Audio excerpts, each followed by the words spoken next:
চাঁদাবাজি, দখলদারি এবং জুলুম কি বন্ধ হয়েছে? বন্ধ করতে হবে, বন্ধ করতে হবে, থামতে হবে, সরে আসতে হবে।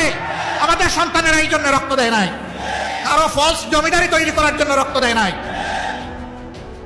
স্বৈরাচার পালিয়ে যাওয়ার পরে স্বৈরাচারের অপকর্মের উত্তরাধিকার যারা বহন করবেন তারা জাতির বন্ধু হতে পারেন না। আওয়ামী লীগের এক নেতা বলেছিলেন, আমরা ক্ষমতা থেকে নামলে 2 দিনের মধ্যে আওয়ামী লীগ এবং তার সহযোগী অঙ্গ সংগঠনের 5 লক্ষ লোককে প্রতিপক্ষের লোকেরা খুন করবে।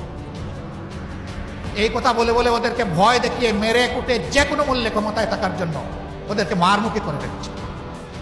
মনুষ্যত্ব বিসর্জন দিয়ে ওদের ভিতরে পশুত্ব ঢুকে দিয়েছে। আল্লাহর রহমতে 5 লক্ষ তো দূরের কথা, 5 জন মানুষের মৃত্যু। ওরা কাণ্ড জ্ঞানহীন হায়ানা হতে পারে, কিন্তু বাংলাদেশের মানুষ দায়িত্ব জ্ঞান সম্পন্ন। তারা দায়িত্ব জ্ঞানের পরিচয় দিয়েছে, তারা দেশকে, জনগণকে ভালোবাসে। যারা শেষ দিন পর্যন্ত ক্ষমতার মানুষ খুন করার হুকুম দিয়েছে, মানুষ খুন করেছে, তারা প্রমাণ করেছে তারা দেশকেও ভালোবাসে না, জনগণকেও ভালোবাসে। তারা শুধু গদিকে ভালোবাসে, লুটপাটকে ভালোবাসে, চুরি চামারিকে ভালোবাসে, দেশের সম্পদ বিদেশে ট্রান্সফার করাকে ভালোবাসে। তারা তাই প্রমাণ করেছে। প্রিয় সম্মানিত ভাইয়েরা, একটা ধ্বংসস্তূপের উপর বাংলাদেশ এখন দাঁড়িয়ে আছে। ব্যাংক, বিমা সেক্টর, কর্পোরেশন সব কিছু এরা উজাড় করেছে, মাটির সাথে ধসিয়ে গেছে। এরা এখন এদের চেলারা এখন মাঝে মাঝে দেখি অনলাইনে এসে মাথা উঠে বলে যে আমরা না স্বর্গে ছিলাম, এখন পড়ে গেলাম অন্য জায়গায়। স্বর্গ তোমাদের জন্য ছিল, এটা সঠিক, আর বাংলাদেশের মানুষের জন্য এটাকে তোমরা বানিয়েছিলে নরক। তোমাদের ওই স্বর্গ আর তোমাদের কাছে ফিরে আসবে না। এখন বাংলাদেশের মানুষের কাছে কিভাবে স্বর্গ ফিরে আসে সেই চেষ্টাই আমরা করে যাব ইনশাআল্লাহ। স্বৈরাচার পালিয়ে যাওয়ার পরে স্বৈরাচারের অপকর্মের উত্তরাধিকার যারা বহন করবেন তারা জাতির বন্ধু হতে পারেন না।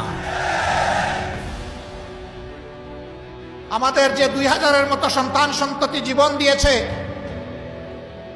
অনুরূপ অপকর্ম কেউ করলে তারা সেই জীবনের সাথে, রক্তের সাথে আমানতদারি রক্ষা করবেন না, তার উল্টাটা করবে। আমাদের সন্তানেরা রাস্তায় নেমেছিল চাঁদাবাজি বন্ধ করতে, দখলদারি বন্ধ করতে, জুলুম বন্ধ করতে। চাঁদাবাজি, দখলদারি এবং জুলুম কি বন্ধ হয়েছে? বন্ধ করতে হবে, বন্ধ করতে হবে, থামতে হবে, সরে আসতে হবে। আমাদের সন্তানেরা এই জন্য রক্ত দেয় নাই, কারো ফলস জমিদারি তৈরি করার জন্য রক্ত দেয় নাই।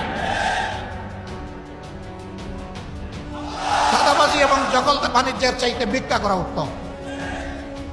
ভিক্ষায় কোনো দোষ নাই।